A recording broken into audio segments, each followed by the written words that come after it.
everyone, welcome back to my channel So Little Time, and my name is Karen. So I hope you're all doing really well, and thank you very much for joining me today. Today I'm sharing with you my reveal for So Frugal 23.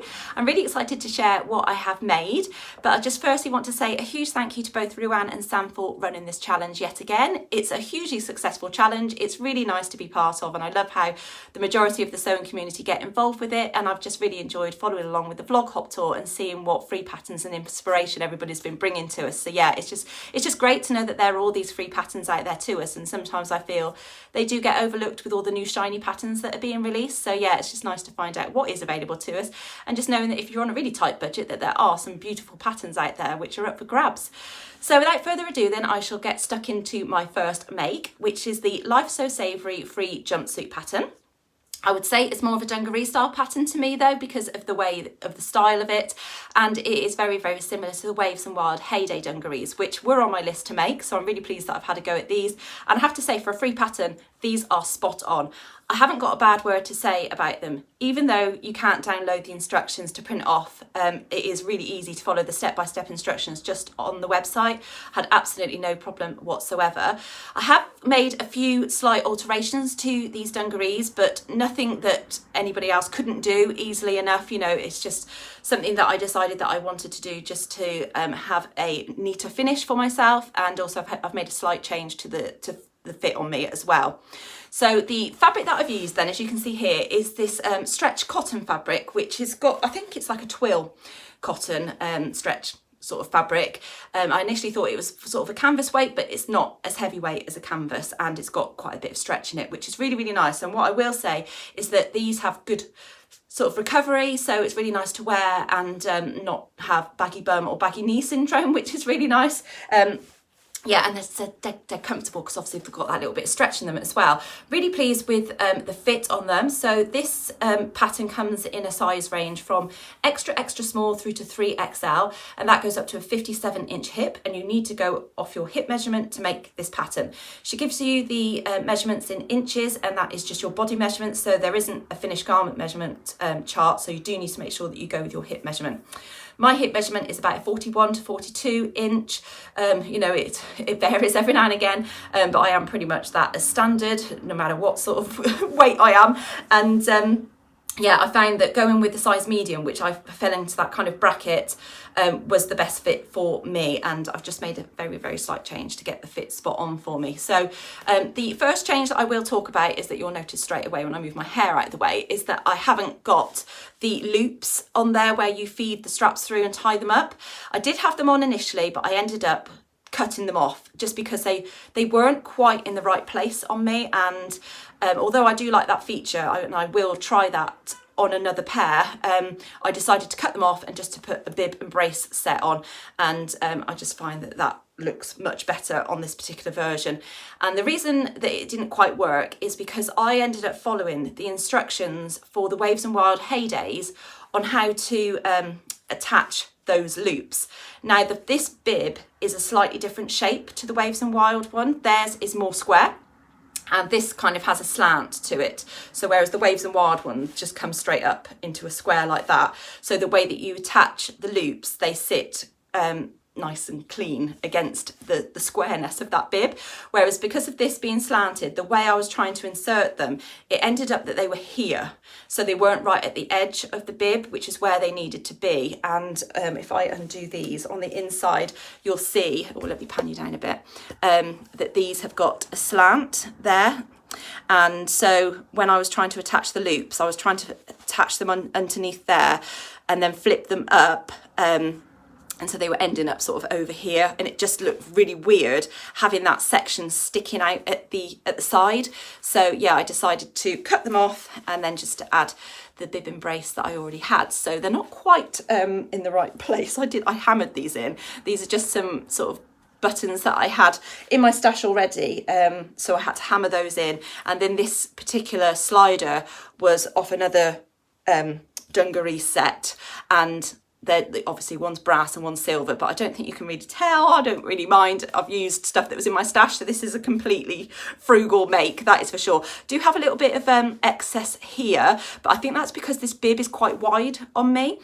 So I could make a change in the future to obviously take in the sides a little bit more here, just to make that a little bit more narrow on me, and then I think that would stretch that section out there a little bit, but it's a really easy change to make in the future if I wanted to do that. But yeah, the fit of these dungarees is spot on for me. So this is the size medium. I have got the patch pocket on the front there, and I ended up just going with the same fabric and not a contrast like I suggested I was going to do, and I'm pleased I did that actually, because I think as it's quite a wide sort of pocket, as you can see where my fingers are, this is where the seam line is. I think if I'd done that in black, it would have been like too much of an obvious pocket. Got the hip pockets on as well, so I'm really pleased with those. They're a nice height and they sit just really, really nicely. They were dead easy to put on. The way that she has you measure them is you sort of measure from the top down to where the bib pocket is going to be, and then you measure from the big pocket down to where these need to be, and measure from the side seams just to get them accurate. So that worked out really, really well. It's got a centre front seam all the way down the front and on the back as well, so you kind of sew up the two front pieces together first and the two back pieces together first, do all the other bits and bobs before you then sew the side seams and the inseam leg seam as well. So you basically can't try on the dungarees until you've done everything else, really. So I wasn't sure how the fit was going to turn out on me, but I have to say the size medium has fitted me absolutely perfectly, and they're not too oversized on me as well, because I do prefer sort of a little bit more of a streamlined look, and I did wonder if the bagginess was going to suit me, but although the legs are baggier, I have found that it's a bit more form-fitting around my sort of hip and bum area, because I am a pear shape. So yeah, do take that into consideration if you do make these. You might not have it as tight as they are on me in that area if you're not a pear, you know. But because my waist is my smallest area, this is where I've had to make an alteration. So down the side, these initially came down quite low. It was sort of coming around here, and you can probably see that I've got a little bit of a bobble, and that is because I've ended up sewing up part of that seam. I had to pinch it in because there was a lot of excess there, where this was sort of really gaping out the back, and this was gaping out the front. So I kind of grabbed it in and pinched it and pinned it, and then whipped that off and sewed, I think it was about 1 inch I've brought it in by on that side, and 1 inch on that side as well. So that is sitting a lot higher on me than the actual pattern should be, but I prefer that because that is about the height of my other dungarees as well, and I just find that really, really comfortable, and I think I've got them about accurate because I literally just drew a pencil line on. I think I was just then cut it off and restitched it, you know. So yeah, really, really pleased with how that has turned out. But yeah, the bib is just still a little bit wide on me, but nothing that can't be changed in the future. So I'm going to pan you down a bit further so I can stand back and show you. Oh, it's a bit sunny there, isn't it? That they're quite a baggy leg, a lot baggier than my other ones because of this style, and I've rolled them up a couple of times. So I just sort of overlock the bottom and then hem them with I think it was 2 centimetre hem, and then have rolled them up twice, and I've just got them on with my my white trainers, so I think that looks quite nice. And yeah, they're a nice fit over the bum area as well. So I've got no pockets or anything on the back, but I will just show you at the back that the way I've done the straps is that I've angled them out slightly. So I've also had to stitch the strap into place because this doesn't have a slider and they tend to move around a little bit. But yeah, in the end I angled out the straps because the way that she has you do it is that the straps are square. And she said, I think after she'd taken photos of her own version, that it would be better to have the straps going out at a slight angle. So I did need to cut them to the point that I was able to insert them on that kind of slant. So when I then flipped them up, they were going out that way, if that makes sense. And I couldn't get my head around that initially. I was actually at my Sewcial and I had my friend Angie sat next to me, and I said, well, how am I going to make these go out that way when I attach them? Because the way I was putting them in, they were kind of coming out this way and it just wasn't happening. But she explained it to me and I was like, yeah, that makes sense now. So you kind of have to do it opposite to the way you think. So you cut the straps off at an angle, And then when you put them sort of underneath where you folded the top bit over, you have to do it opposite to the way you think they're going to come out, if that makes any sense to you at all. It's very, very similar to the way that you do it on the Tillian Buttons Clio, but I haven't made that for a while now, so I can't actually remember. But yeah, that does look quite nice the way you've done that. And I followed the instructions for the Waves and Wild Heydays on obviously overlocking the top of this, folding it down by about 1 centimetre, and then you fold it down again, and you insert the loops that way and then flip them up.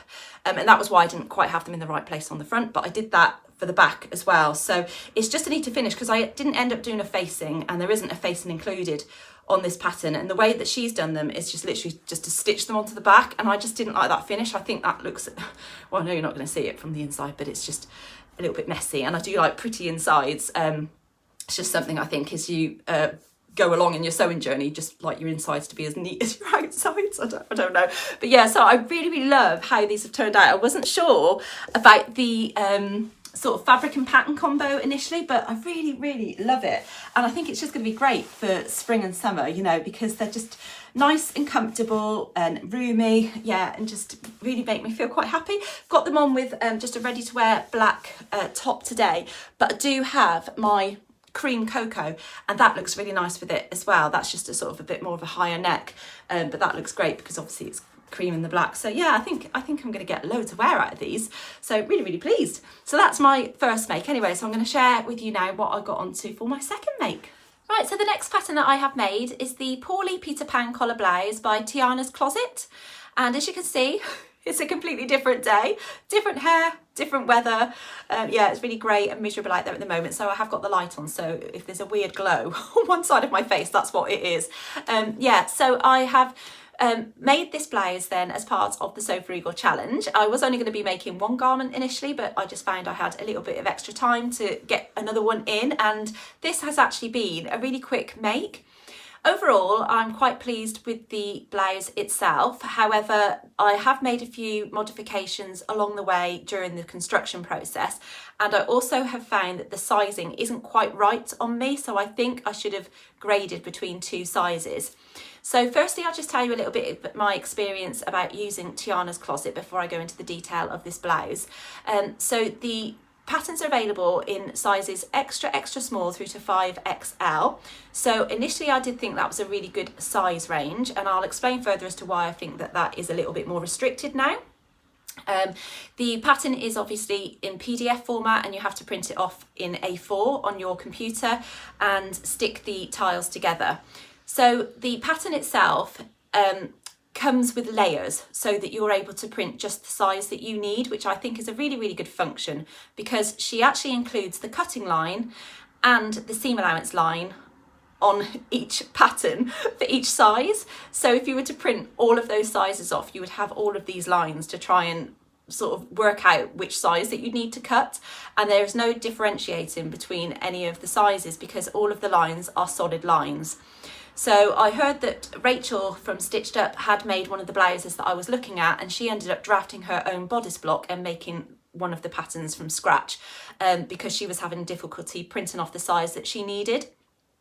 So I think she downloaded it to her Mac, so maybe that was the issue there. But what I ended up doing was, once I downloaded the pattern, it had opened it up into a web browser, and from that you were not able to print any layers or choose what size that you wanted to print. So what I ended up doing was saving that PDF to my computer, and then I reopened it up from the files, and it opened up in my Adobe viewer, and then it was enabling me then to see the layers and to print just the specific size that I wanted.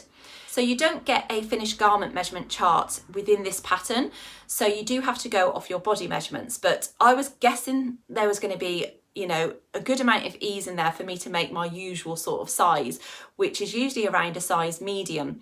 But when I printed that off and stuck the PDF together and cut it out, looking at it, I just could see that it was going to be too small around my hip area, because although it does have a very slight A-line, it is still a pretty straight boxy top, and I do need that A-line flare over my hip area because I am your classic pear shape.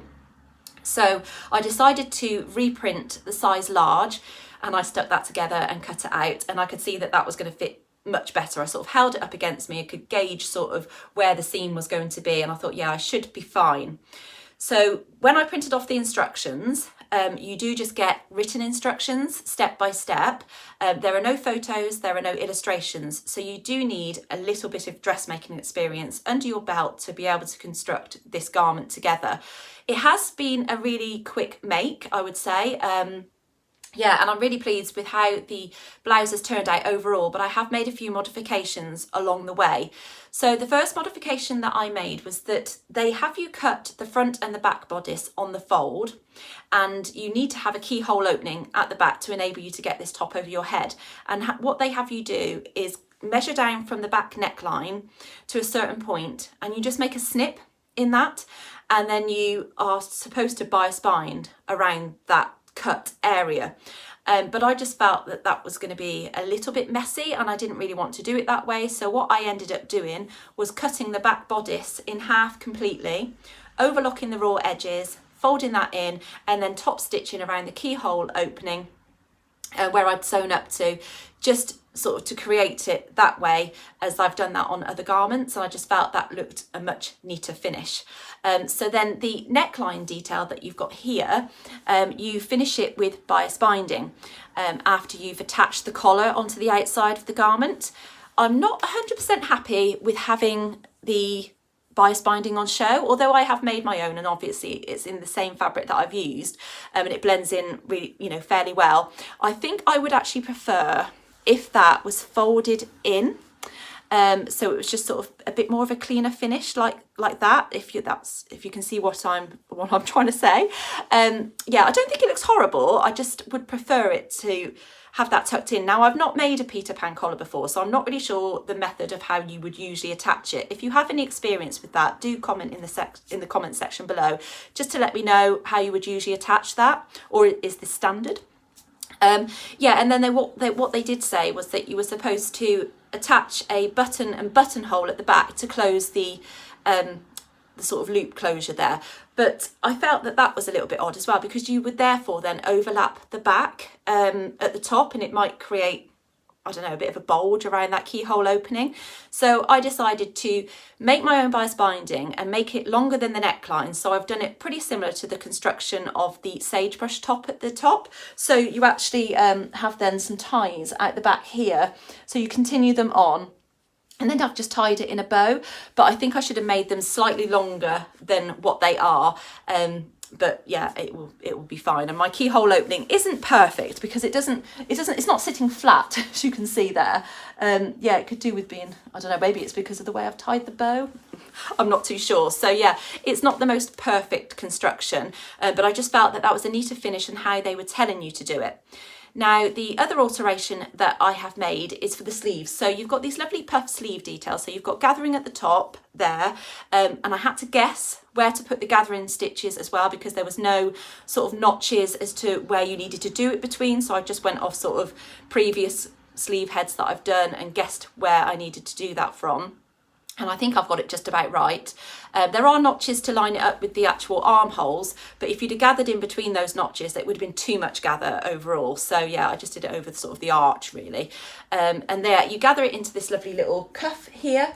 Now, I ended up making my cuff pattern longer in length because I held up the pattern, sort of paper pattern piece, around my arm, and I could see that it was just going to be way too tight. There was no way that it was going to fit around my arm, so I ended up just adding a sort of guessed amount of length and just tried that and could see that that was going to fit okay. So I've done it that way, and you sort of gather in the edge of the sleeve to the cuff first before, you know, adding it into the armhole. So you sort of construct the sleeve itself first. Yeah, and I think that looks really pretty. So I've done it so it's not too tight and not too loose. It's kind of just right on me. So that's really, really comfortable. The sleeve or shoulder seams are sitting where they are supposed to on me. So the size around the top area is definitely right for me. So the large fits fine. But I think I should have graded out to the extra large around my hip area, because this is where it is a little bit snug on me. So I'll pan you down so you can see. Now, I've made it in this lovely cotton lawn fabric that I got from Felicity Fabrics, and I do think it is quite a crisp fabric, so it probably would drape over my body a lot better if I had used a crepe or a viscose fabric. But yeah, as you can see here, it's just a little bit snugger than I'd like.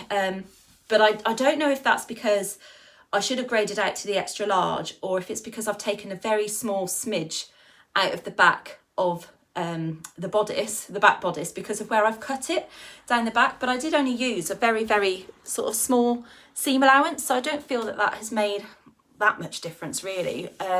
Yeah, I don't know, but I mean, it's not uncomfortable, and I think it's more than wearable, but it might be better if I just tuck it into sort of high-waisted jeans or jeggings or a skirt or something like that. It might just sit a little bit better on me. But yeah, overall it's a comfortable top, and I am really pleased with how it looks, and I really do like it combined with this pretty fabric. I love the colour and that kind of thing. But yeah, I just feel that the sizing isn't quite right, because I would usually go for a medium as standard for my body measurements. Obviously it doesn't give you the finished garment measurements, so you can't really gauge what the best size is for you, so you do have to kind of go off your body measurements to work out the size. And obviously I've sized up to the large, which is a size that I don't usually make. So I just feel that if people are going to have to size up, then it makes that size range a lot smaller for people, so that, you know, it's not going to be sort of a generous size range for everybody, if that makes sense. Yeah, so they could do with really including the finished garment measurements, I think, to make the best decision as to what size